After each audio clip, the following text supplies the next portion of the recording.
It is quarterback time at the NFL Scouting Combine in Indianapolis. Ed Valentine of Big Blue View here with your Valentine's Views podcast for Friday. Please like, share, and subscribe if you're watching us on YouTube, and subscribe wherever you listen to podcasts across the Big Blue View radio network.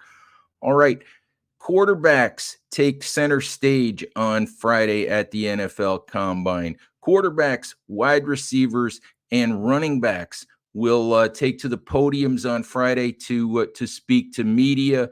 So Jaden Daniels, Caleb Williams, Bo Nix, J.J. McCarthy, Michael Penix, Spencer Rattler, all of those guys will be front and center on Friday as business will pick up in the Indiana Convention Center with sessions with all of those guys. We'll also be hearing from the top wide receivers, guys who might be who the Giants might be interested in. Malik Neighbors of LSU is a guy who is always talked about as a potential pick for the Giants at number 6. The other wide receiver often connected to the Giants at number 6 is Rome Odunze of Washington. So both of those guys will be at the podiums on Friday. I'll be there Friday morning. I'll have as much as I can for you on all of the goings on Friday. To be honest, I'm getting on a plane on Friday afternoon and heading home. So I'm not sure how much writing I'll be able to do on Friday. But if I don't get to some of my thoughts and impressions on Friday, you can read those on Big Blue View over the weekend as I sort of do the best I can to take the measure of as many of the quarterbacks, as many of the wide receivers, perhaps some of the running backs. We'll see how the morning unfolds. Do what I can to get to as many of those spots as I can. All right, as you guys know, on-field workouts also began in Lucas Oil Stadium on Thursday. Defensive linemen, linebackers took the field. Chris Flum, Nick Filato will have full coverage of those on-field workouts for you guys at Big Blue View. What I wanted to do today, also before before we get into all of that coverage of all of the on-field work, and before we hear from the quarterbacks on Friday in Indianapolis, had a chance to speak with former Big Blue View contributor Dan Pizzuta, who is now a staff writer at the 33rd team. Dan recently did a really nice piece on quarterbacks and what NFL teams are trying to look for in quarterbacks as they come into the NFL. Really good time for that. Dan had the opportunity to talk to several coaches and GMs this week as those guys all took to the podium, regarding quarterbacks and the changing way that NFL teams have to evaluate and develop quarterbacks as they enter the NFL in what is really a changing college landscape as well. So let's play the interview that I did with Dan Pizzuta right now as we talk about the old days at Big Blue View. We talk about the Giants a little bit, and we spend quite a bit of time talking about the NFL teams and their ability and sometimes lack of ability to judge, to scout, and to develop quarterbacks. All right, Giants fans, Ed Valentine here at the NFL Scouting Combine, and ran into an old friend, an old contributor from Big Blue View, guy that some of you might remember, Dan Pizzuta, who was a writer for us for quite a while before moving on. Had a chance to catch up with Dan, and so let's. Dan agreed to sit and chat with us for a little bit. So let's do that. Hey Dan, how you been? How you doing? I'm doing well. Happy to be back. There you go. So it's been a while, been a winding path for you since the Big Blue View days. Yeah, it has a little bit.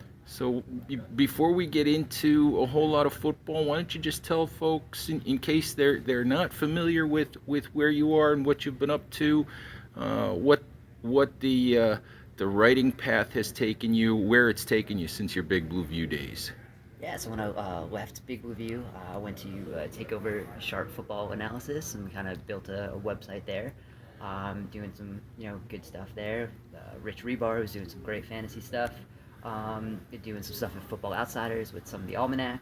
Doing some stuff with FTN now, doing their DVOA page. On at the 33rd team, doing some writing for them now. Yeah, 33rd team is the most recent addition for you. When did you start over there? About the middle of this season. Mm-hmm. Okay, and you're doing not necessarily long form stuff, but analysis stuff, deep dives into topics and things like that. And considering where the Giants are these days, let's talk about the most recent piece that you did at 33rd team, and that happened to be on quarterbacks. You've spent some time, talking to coaches and GMs this week about judging quarterback play and figuring out, who can and who can't be an NFL quarterback, and that's a huge mystery in the NFL. Mm-hmm. There's more hits or there's more misses than Much hits. more misses, yeah. I think it's like 30% of these guys actually succeed when it comes to what you would expect from a first-round quarterback.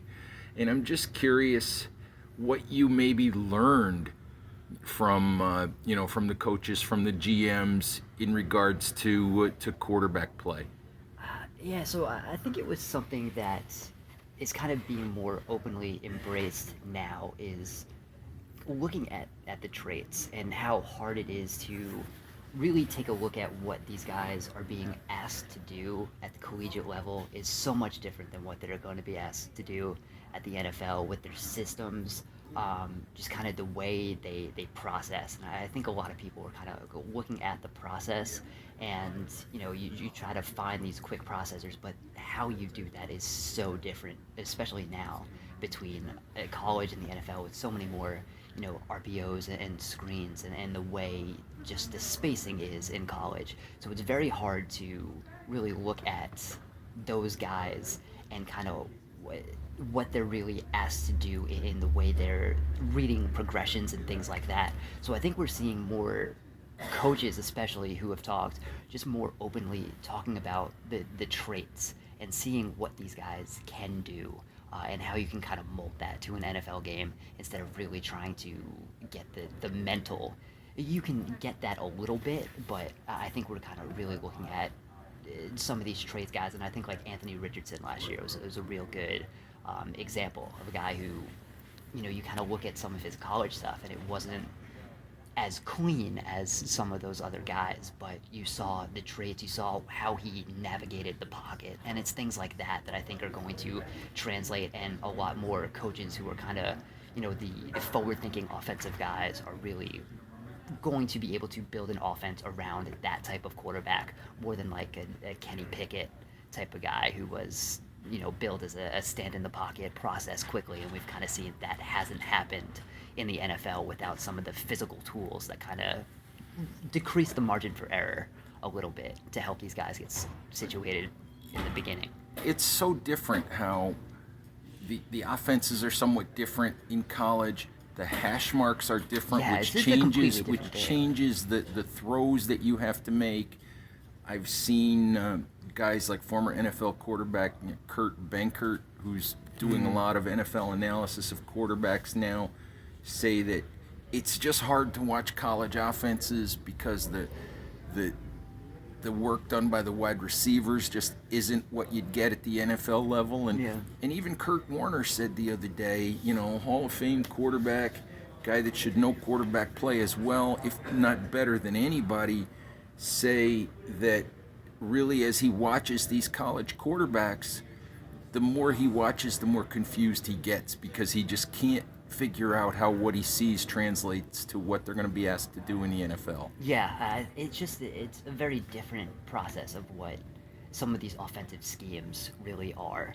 um, and what the quarterback is asked to do in there. So I think we, even when you look at Caleb Williams, you kind of look at what the USC offense was last year, and it was not really translatable to what he's going to be asked to do at the NFL level. But you see what he can do kind of outside of structure, the way he can kind of create plays on his own. I think that's something that is going to continue to be something that becomes it probably won't be the top trait that teams are looking at, but I think it's going to be kind of an important one that you almost have to have at this point. If you're a quarterback, you have to be able to create off schedule, and those are the type of things that are going to help you survive in the NFL. But the flip side of that is you still do have to be able to play from within the pocket. At times, you have to be able to throw the ball on time. You have to be Right. able to throw the ball where it's supposed to be. And just, I think, because of the way NFL offenses or college offenses are now, it's hard to find those guys who can do that. Yeah, I think I think that's always going to be a baseline. I think there was a while where you really looked for what these guys can do in the pocket, but I think that's just kind of everyone needs to do that a little bit, and if you can't do that at the college level, it's going to be very hard for you to do that at the NFL level too. But I think we've seen kind of the differentiators and the guys who really make a difference are the guys who can expand outside of that, and I think that's kind of been an important how you're navigating the pocket, like how I think one of the stats that translates the most is like pressure to sack rate. So you can't really control how often you're getting pressured, but if you're navigating the pocket well, you're stopping negative plays from being worse. And I think we were like Anthony Richardson again was a guy who maybe the completion percentage wasn't great, but you saw how he navigated the pocket, and I think we kind of saw that a little bit in the time he played last year. So I think like that is those are the types of things where yes, it's non-negotiable to be able to play from the pocket. Everyone has to do that. But I think we've seen the best quarterbacks in the league right now are the guys who can expand that a little bit. And not to mention the idea of being able to make some plays with your legs and being able Right, to be exactly. part of the designed run game in addition to the off script run game as you learn to do the other things. I think that is becoming increasingly important. Yeah, and John Harbaugh was talking about this yesterday about how kind of the archetype of an NFL quarterback has really changed and how people view who can play the position. Because I was writing for a Big Review during the Lamar Jackson draft, and I was saying how that could change the way quarterback we played. I believe said Lamar Jackson could be like drafting Sam Darnold and Saquon Barkley with the same pick. I think that it turns out that probably underestimated what Lamar Jackson could be with kind of how Darnold turned out at least. But I think we're seeing more acceptance of that league wide and seeing more athletes and how that can building something outside of just three-step drop back and pass is something that is almost a necessity to really have success, at least at the highest level of when you look at the guys like Patrick Mahomes, Josh Allen, and the guys who are really transcending the quarterback position right now. And so much of it for quarterbacks, I mean, for every position, but especially for quarterback, so much of it is also about the situation that they land in, the coach that they land with, the stability of the organization they land in. Is it a forward thinking offensive coordinator or Right. offensive coach?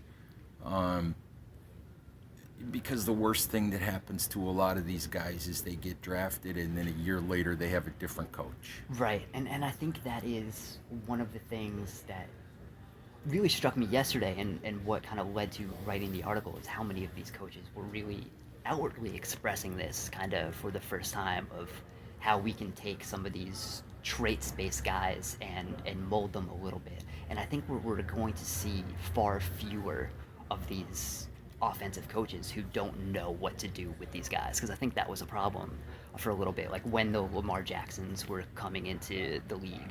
um, you had coaches who thought about, Tom Brady and Peyton Manning for a very long time. And I just don't think we're going to get back to that type of quarterback play anymore. So I think teams really know now what the evolution of that position is. Yeah, it's an interesting thing when I think about the Giants too, and I think about all the way back to the Coughlin days.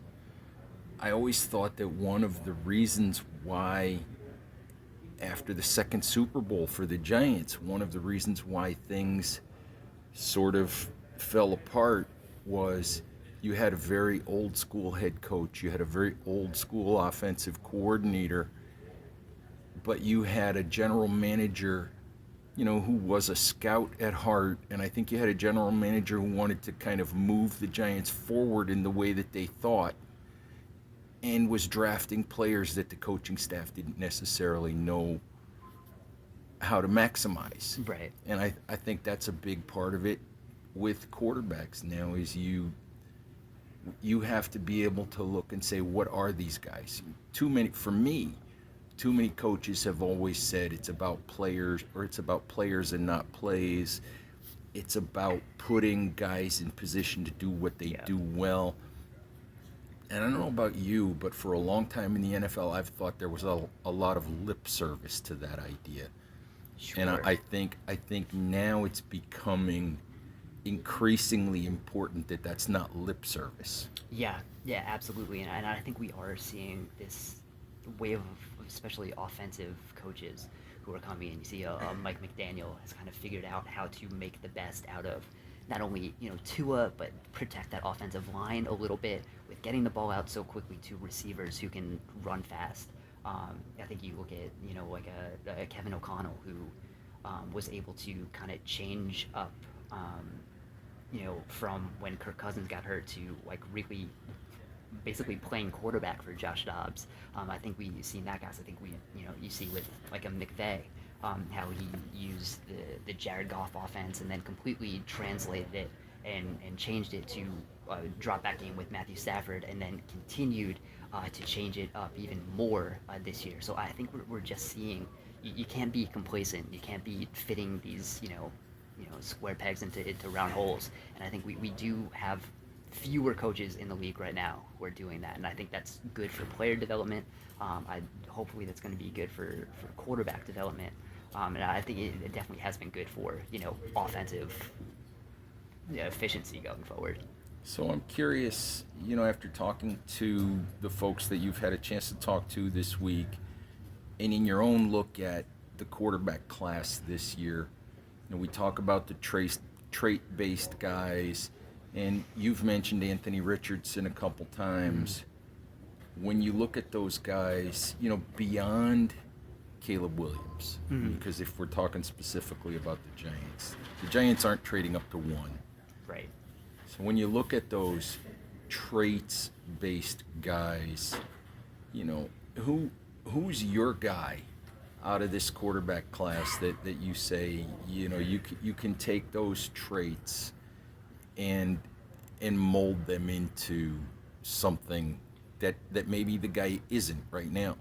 Yeah, it's interesting because it's not the deepest class to be doing that. And I think Caleb should be a guy who can do that. I think Drake May is the type of guy who does kind of have that good out of structure. And I think the interesting is Jaden Daniels is routinely the third quarterback here, and he's an interesting thing in the balance between playing out of structure often and excelling at the creating out of structure, because he's a guy who he kind of runs to run a little bit, and not necessarily a run to pass or create in that way.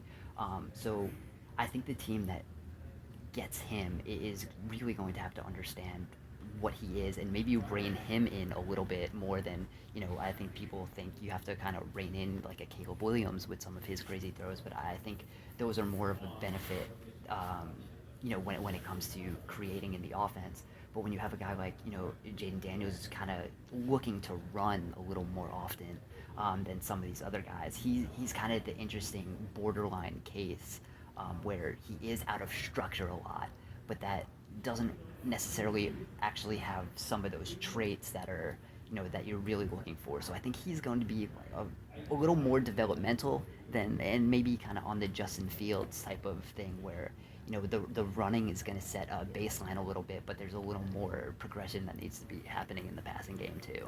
Right. I think Daniels is the guy that you look at and you say, when you watch the film, you'll say, he ran, but he left this throw on the table that he could have made, Right. that he probably should have made to avoid the wear and tear on his legs, to avoid taking the hit or whatever.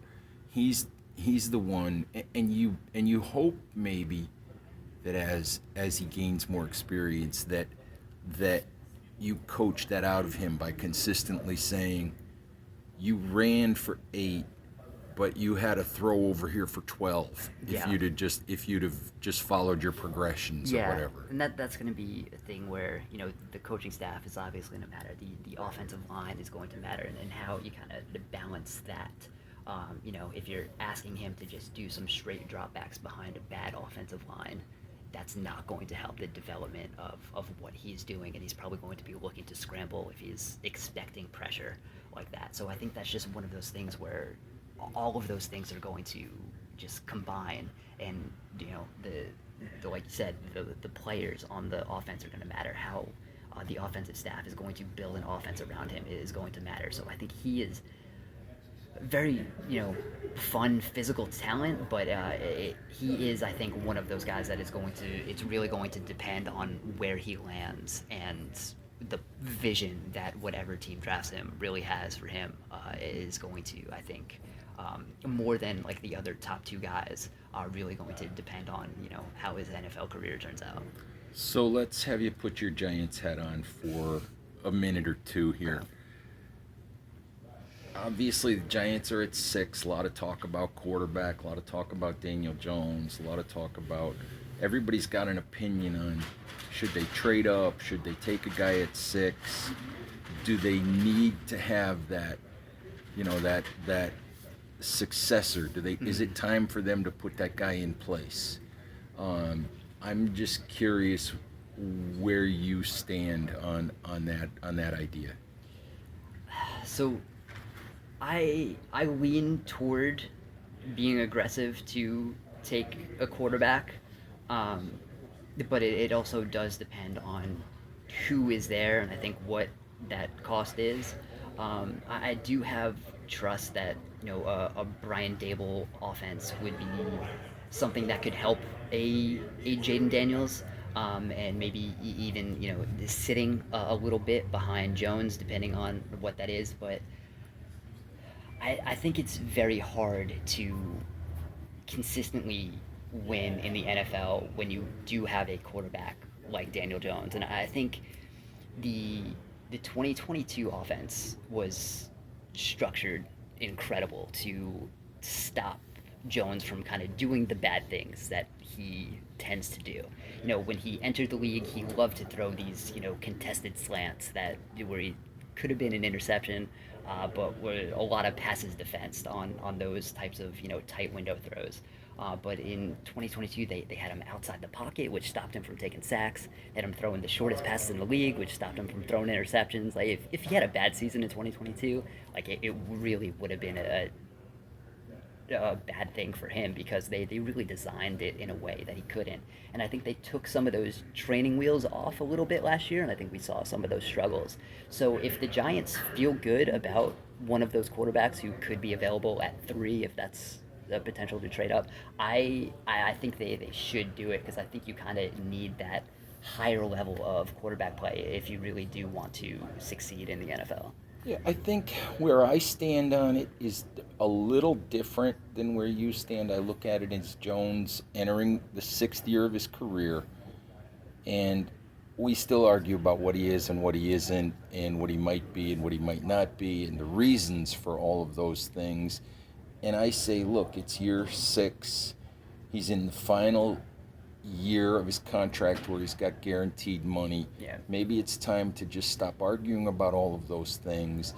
And if you're in position to take a guy you think might be able to be the next guy, then you do it. But where I differ is, I don't think you can trade up if you're the Giants, for the simple reason that there's also some pressure on Brian Dable in year Sure. 3. And if you were to trade up in the scenario that you just described, Mm. whether it's Drake May or whether it's Jaden Daniels, the plan is still for Daniel Jones to be the starter. So you're trading up to number 3 for a guy who's not going to be your starting quarterback at the beginning of the season. And then when you trade up, you're probably giving up enough assets that you go from 3 to 70 in the draft before you get to pick again. And I don't know about you, but that's a very difficult scenario for me to stomach. Yeah, it is, but if you have the quarterback, that doesn't matter quite as much. So Mm-hmm. again, I think it does come down to the conviction of what you have in this quarterback, and if you trust that that is going to be the guy, and if he is, then maybe he takes over in the middle of the year. Maybe he even starts the year if they do think he's that good. So it is a balance, and I think it does depend on what they think of this guy or whoever they would potentially trade up to draft. If they do have the conviction that he can be the guy, that layers over so many things. I think you kind of look at what the Texans did with C.J. Stroud. They trade up for Will Anderson, but they don't have a first round pick this year because of that. But because they have C.J. Stroud, it doesn't really matter as much. We're not really talking about how they don't have a first round pick. They're kind of set, and I think you see that with some other quarterbacks who kind of, when you have that guy, he makes up for a lot of other things that other teams like wouldn't need right now. The Giants, as currently constructed, they do need those early picks. But if you have that quarterback, I think that kind of lessens some of the need that you have for some of those other things. All right, hey, and appreciate the time. Just in case folks don't know, let them know where they can find you on social media and all that good stuff. Yeah, you can find me on Twitter at Dan Pizzuta. My work at the 33rd team. All right, thank you much. Appreciate the time. Yeah, absolutely. All right, Giants fans, that is our show for today. Thanks to Dan Pizzuta for sitting in the Indiana Convention Center with me for a little while on Thursday afternoon and reminiscing about Big Blue View and talking quarterbacks and all of that. And thank you guys as always for listening. Please continue to check out all of our combine coverage.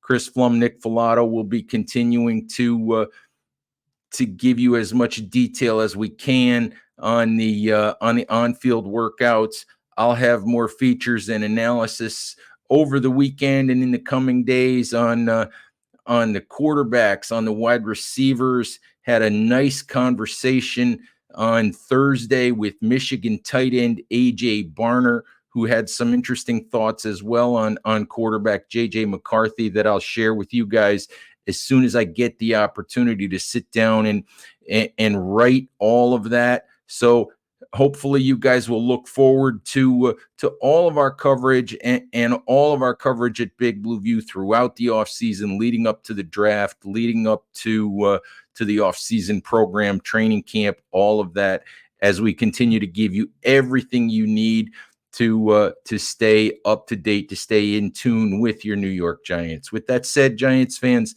thank you very, very much for listening. Please stay safe out there. Take care of each other, and we'll talk to you soon. Bye-bye.